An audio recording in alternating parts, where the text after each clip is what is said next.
Welcome back, everyone. Reconvene the council meeting, and we're on to item 17, which is a property strategy. And Gary, John. Thank you, Worship. Let's just pass straight to Ken and John. We're all familiar with this through having a number of workshops, and so this is the final product. Ken, pass it to you, please. Yeah. Look, I'm just going to pass it straight to John. Obviously, I have got an interest in this item, but this is very much a report written by John. John. Good morning, everyone. So as Gary said, we've had a couple of workshops on this and worked through it over that time.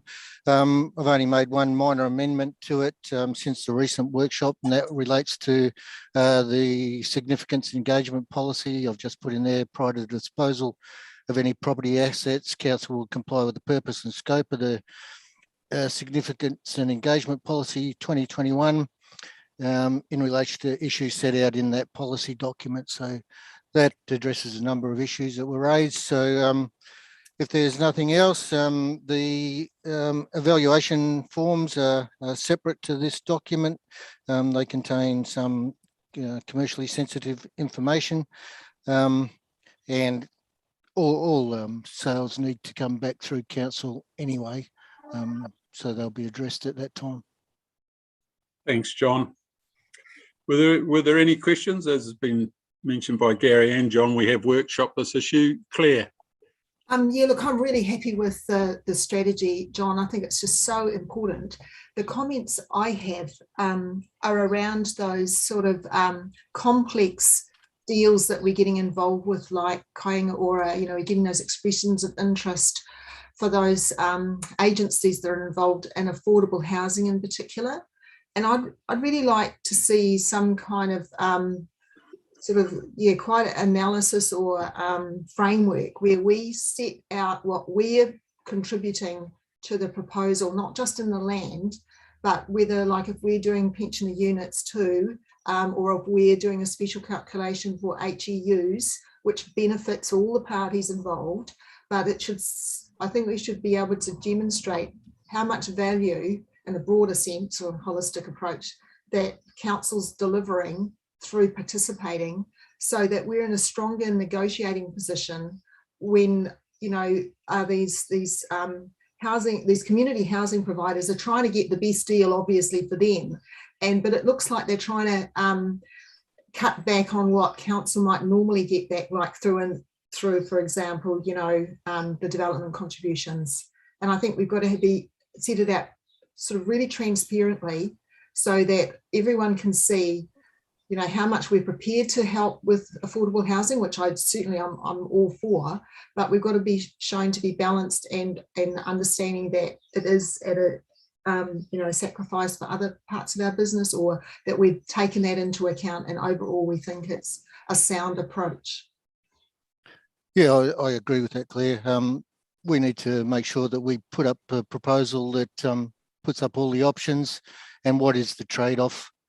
Councillors may want to make a decision on affordable housing, but what is the amount of money that you're going to give away for that intangible benefit to the community? So we certainly need to look at how we'll scope that when we present these reports to council, and I'll certainly be taking that on board when we do that. Thanks, John. Is there any other questions?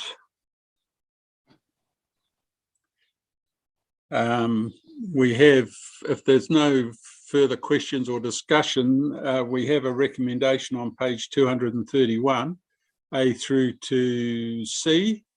Is Roger, you're moving? Is there a seconder? Philip seconds. No further discussion. All those in favour? Aye. Aye. Contrary? Carried. Thanks, John. And we've now moving on to item 18, securing land for growth projects.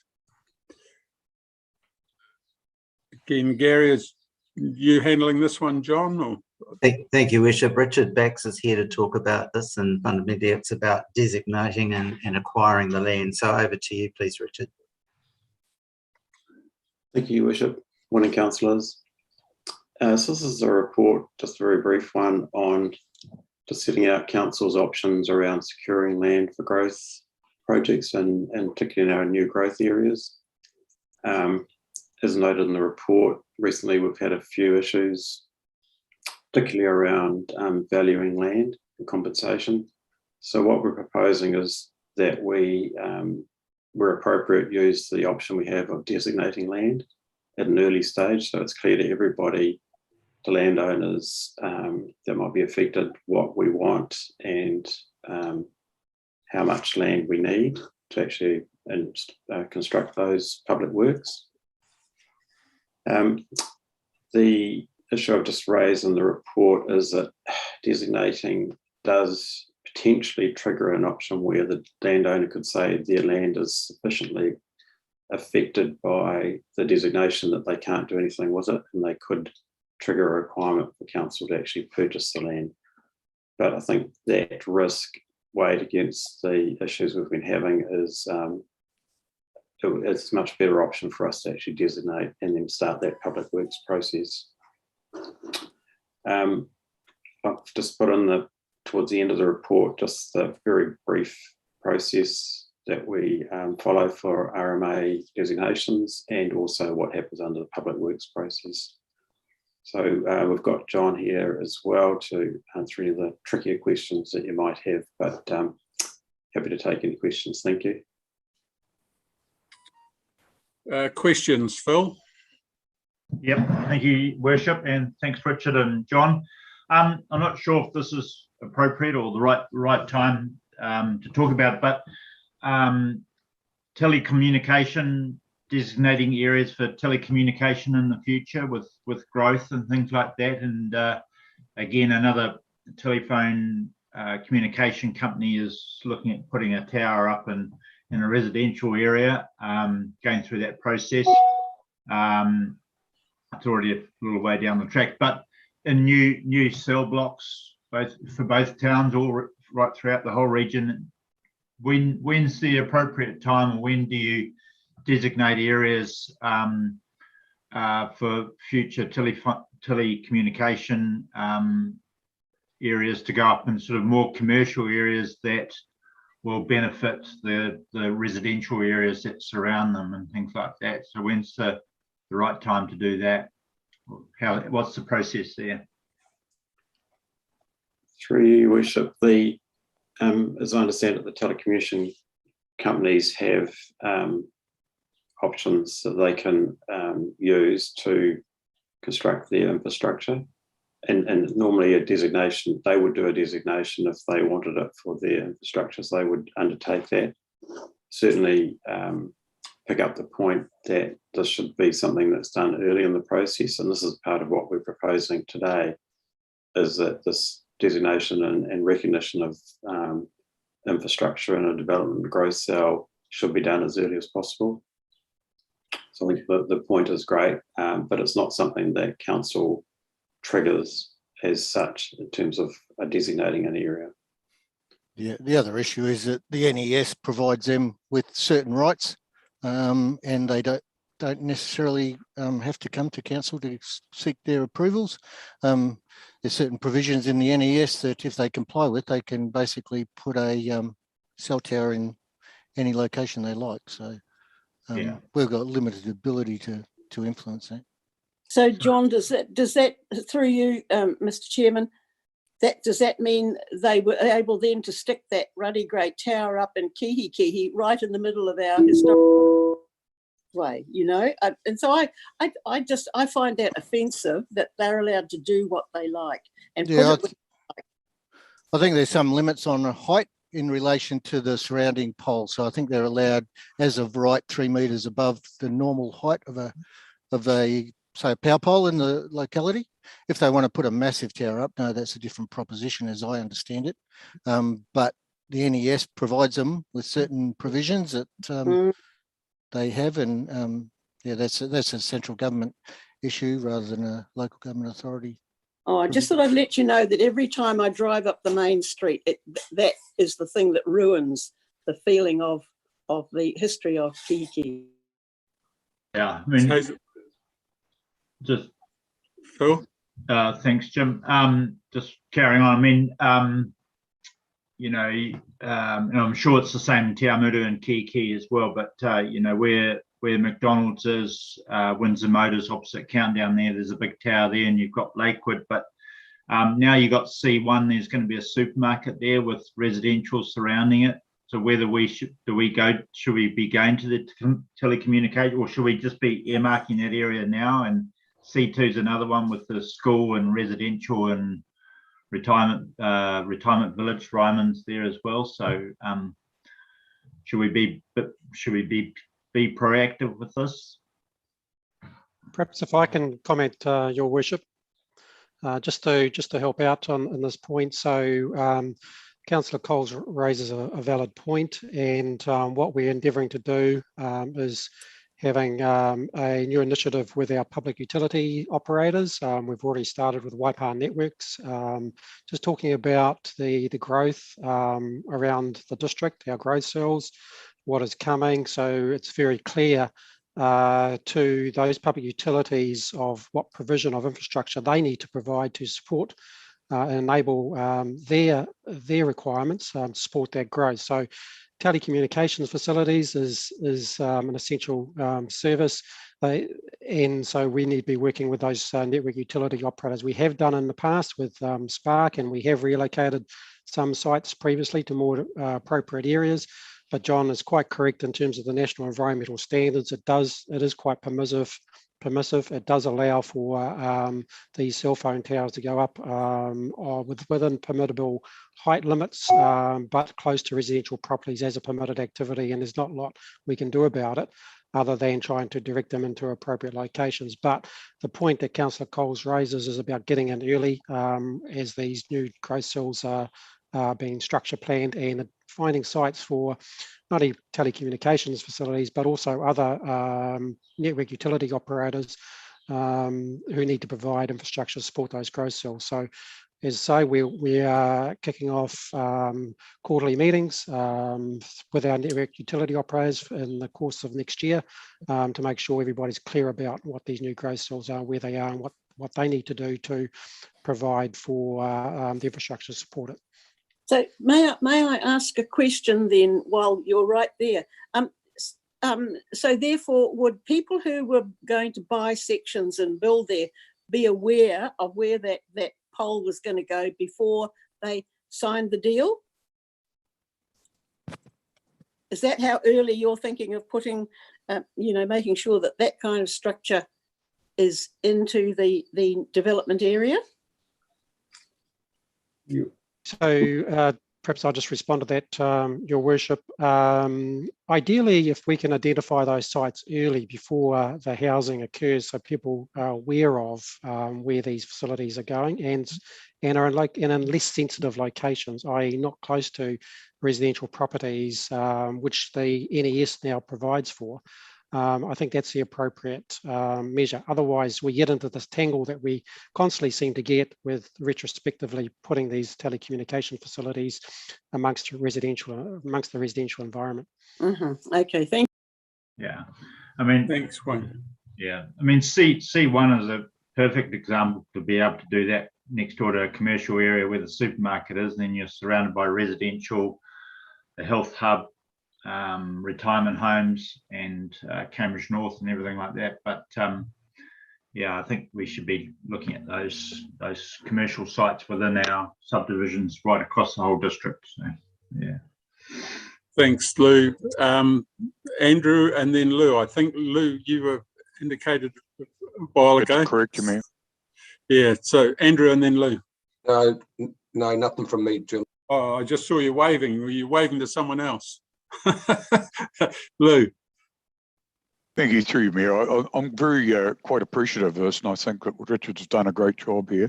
I do think that we need to identify very early in the piece with a development where we need infrastructure and have it in place so that we attain that at an early stage. One thing that really worries me, and it's still in the back of my mind, is this new development that we're getting with the 3x3s, where people can create these houses without any whatever and resource consent. We would be looking at having infrastructure increases and demand for infrastructure increases and streets and roading and everything else for those sort of developments. We can't limit them. We're sort of stuck with between a rock and a hard place here.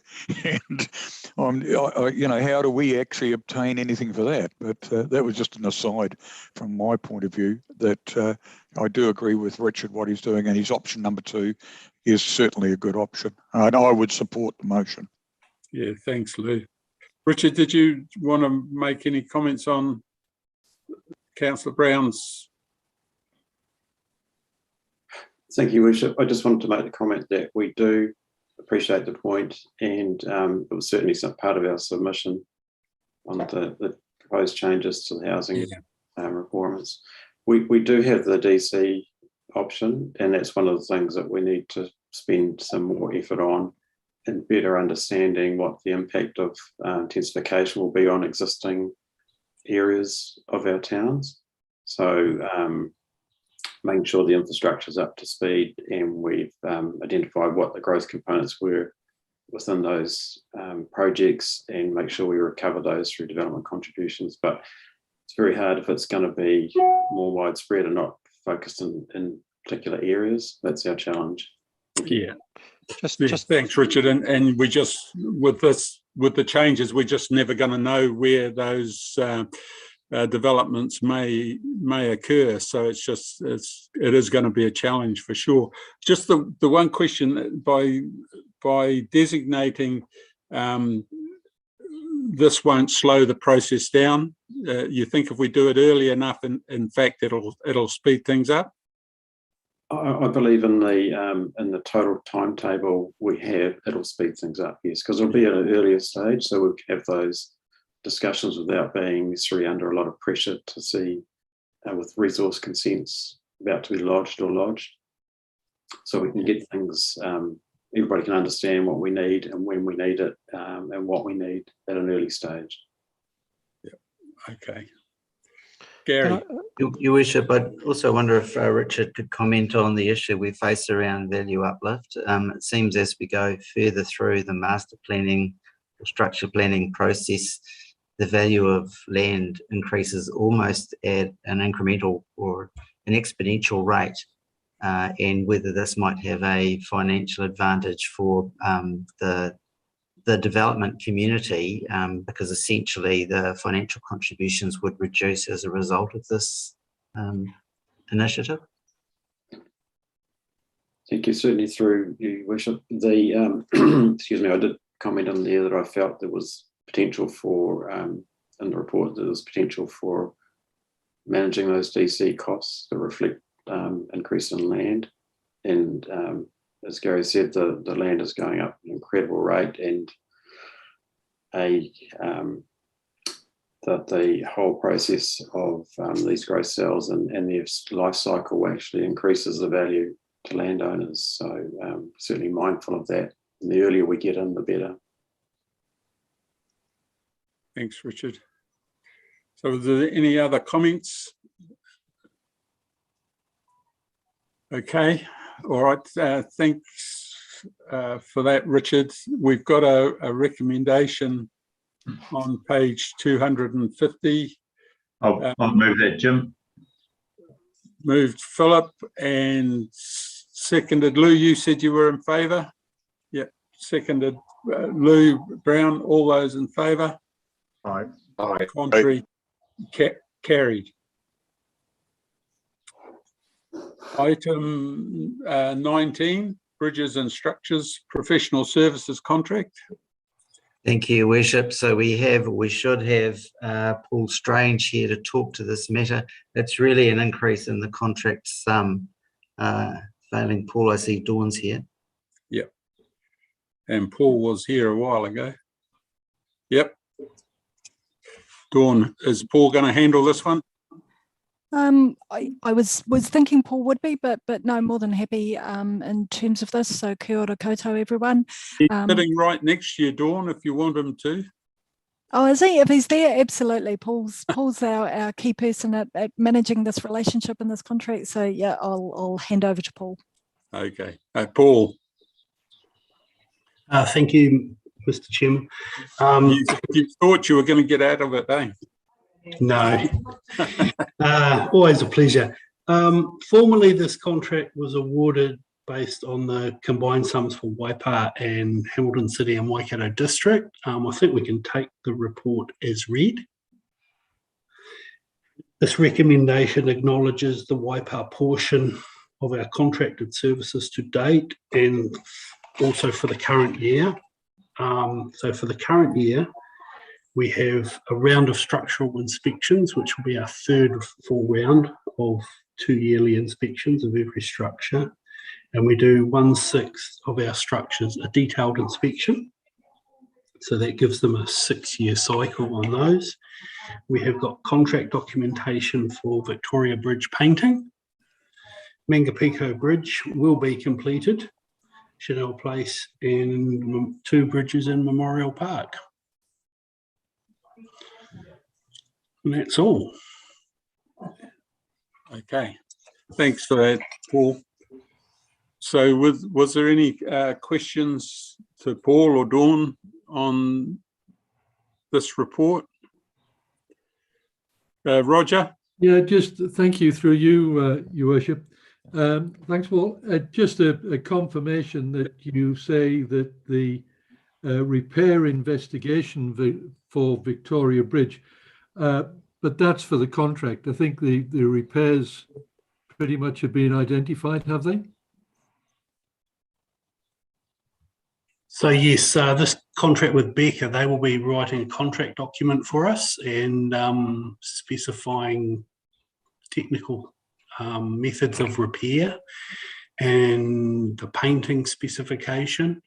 The repairs are only fix what's deteriorating and put it back up to as it was built.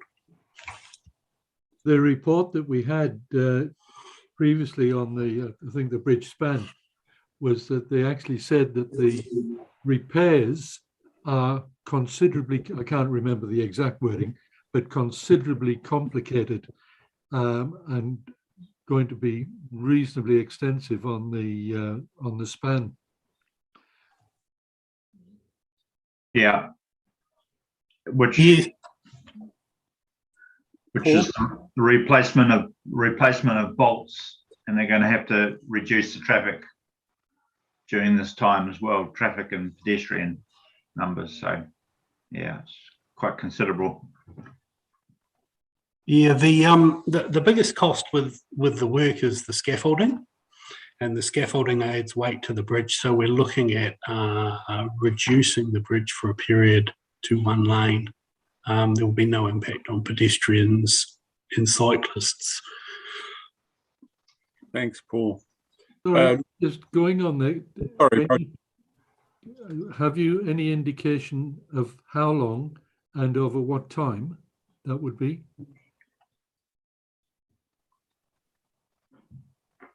Not at this stage. However, we'd leave that to the contractor, but certainly erecting the scaffolding would be a time when they would need some form of closure, and we're just identifying the load on the bridge based on the weight of the scaffolding, and then they do some calculations. Yeah, I think, Paul, that the question was really aimed at when is it going to happen and for how long is the disruption likely to be there. Was that right, Roger? Yeah, because I think it's going to be quite a disruption to the traffic flow in Cambridge. So really, as long a notice of what that disruption is going to be is really important to us over here. Yeah.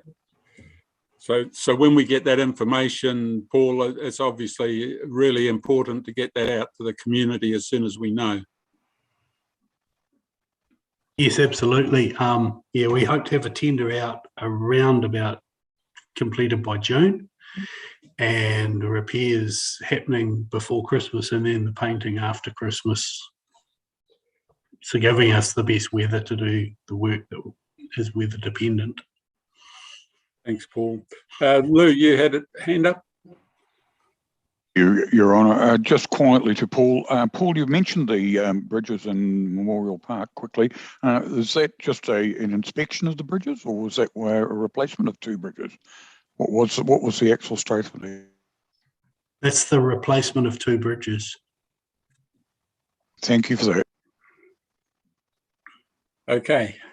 No further questions. We have recommendations on page 257.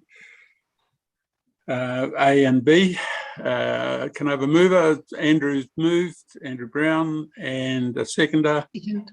Yeah, Susan O'Regan. All those in favour? Aye. Aye. Contrary? Aye. Carried. Item 20, appointment of members to the Waipa Community Spatial Plan. Thank you, Worship. Kirsty Downey is here for this matter. Kirsty. Good morning, Your Worship and councillors. The purpose of this report is to seek council approval of a recommendation from the Waipa Community Spatial Plan Project Control Group to increase the membership of that group by adding an additional elected member, and to confirm the appointment of mana whenua iwi representatives. So you may recall, by way of background, that in phase 1 of the project, a project control group was established, and the membership of that group comprises Mayor Jim, Deputy Mayor Liz, Councillor Susan O'Regan as chairperson of the Strategic Planning and Policy Committee, executive team representatives, and myself as project owner. We engaged with the Iwi Consultative Committee and also with Ngā Iwi Tōpū o Waipa, seeking input as to mana whenua iwi representation. And Portal Davies, Gayleen Roberts and Bill Harris were nominated and have been acting as interim members of that PCG. As we've continued with the development of the plan, we've had various hui in October and November of this year, and sought input on mana whenua iwi representation to the PCG. So those 3 members were supported, but an additional person was put forward as Harold Maniapoto or his nominee. And that is what was then presented to the PCG, and forms the basis for a recommendation today to proceed with appointing permanent members to that group. By way of update also, I note that we haven't had a nominee identified and named, so that my apologies, I'm not able to provide you with any details as to who that person might be in the event that Harold Maniapoto was unavailable. I'm happy to respond to any questions. Yeah, thanks, Kirsty. I'm just wondering, in the recommendation, could we just say, I'm just looking at it and say, or his approved nominee, and maybe approved by the committee, so that there is some control over that, of who the nominee is? Through Your Worship, absolutely that change could be made. Alternatively, you could amend to remove reference to or nominee. Yeah. And it could come back through council and through the PCG. Thanks, Kirsty. And so if that was to go ahead in terms of the additional iwi rep, then an additional elected representative would balance the committee again. So, and was there any questions or discussion from the council? No? Roger? Just a small point with the recommendation. Would we be able to put it through as is, or does that name have to be inserted, the elected member?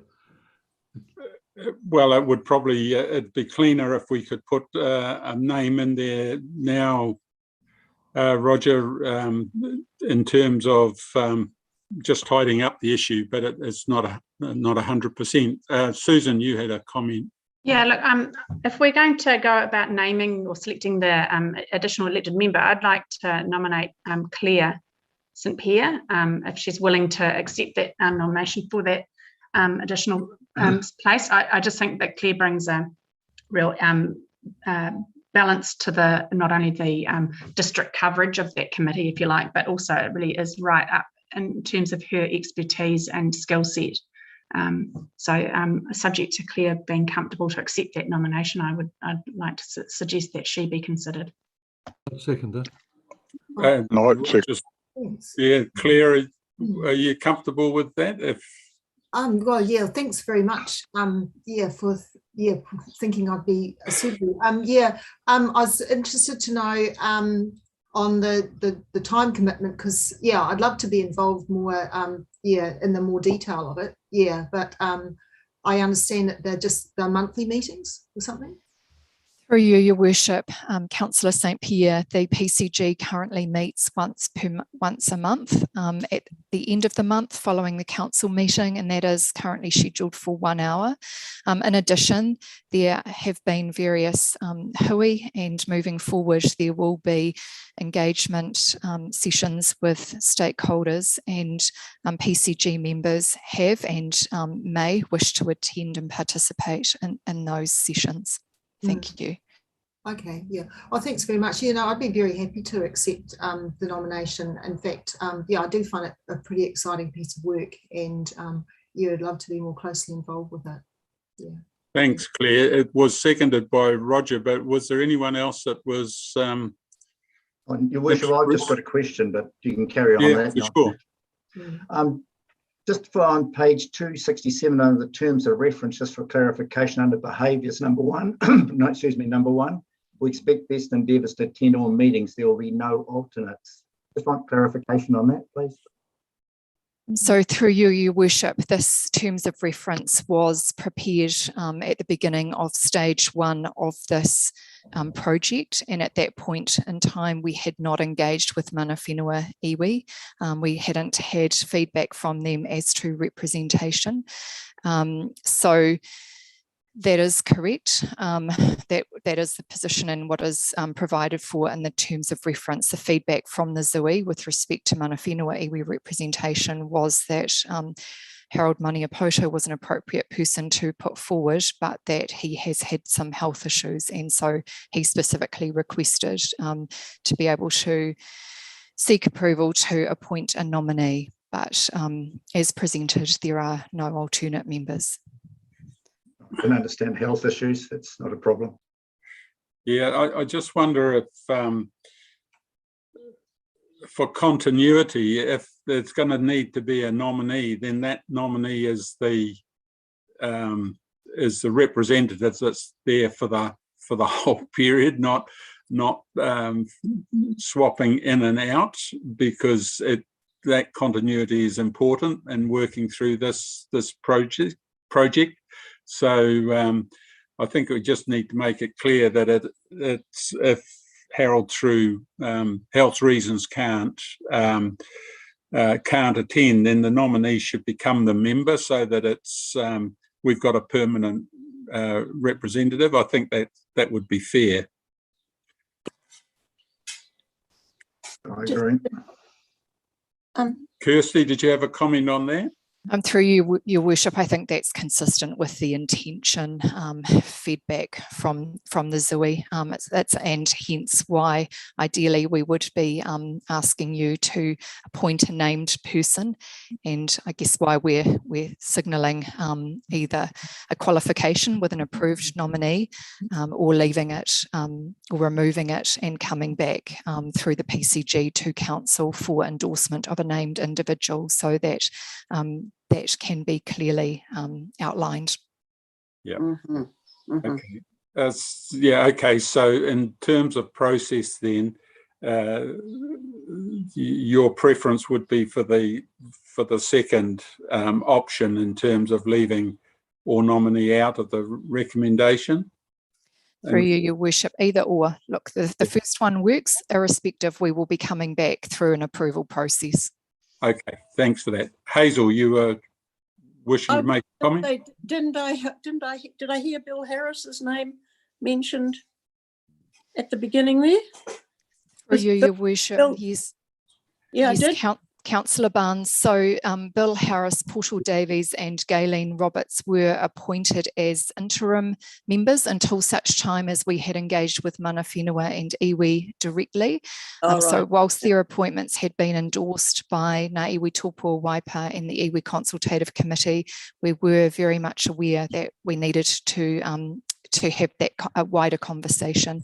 And so what you're being asked to do now is to approve them as members of the PCG.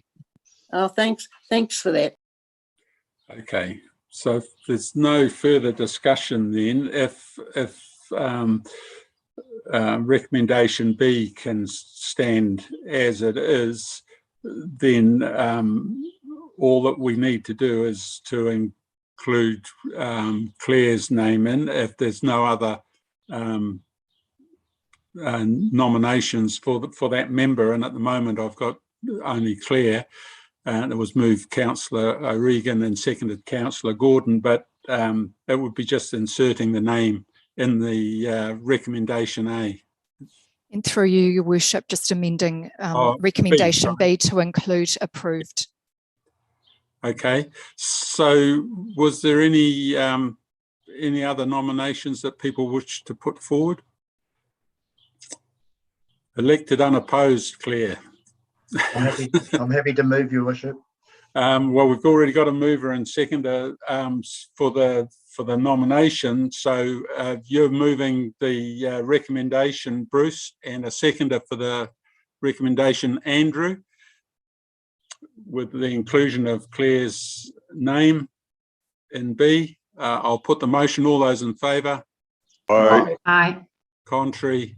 Carried. Thanks, Claire. I'm sure you'll be awesome. Yes, and don't wish to overload anybody, but certainly it is an important plan that we're working on. Thanks, Kirsty. Was there anything else you wanted to? Just to wish you all a very Merry Christmas and to thank you for all of your hard work. I hope you get to enjoy a relaxing summer break. Thank you.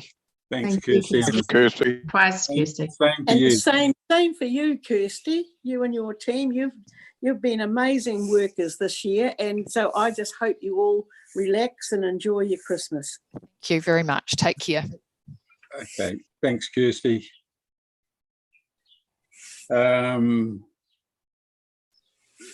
And now we're on to item 21,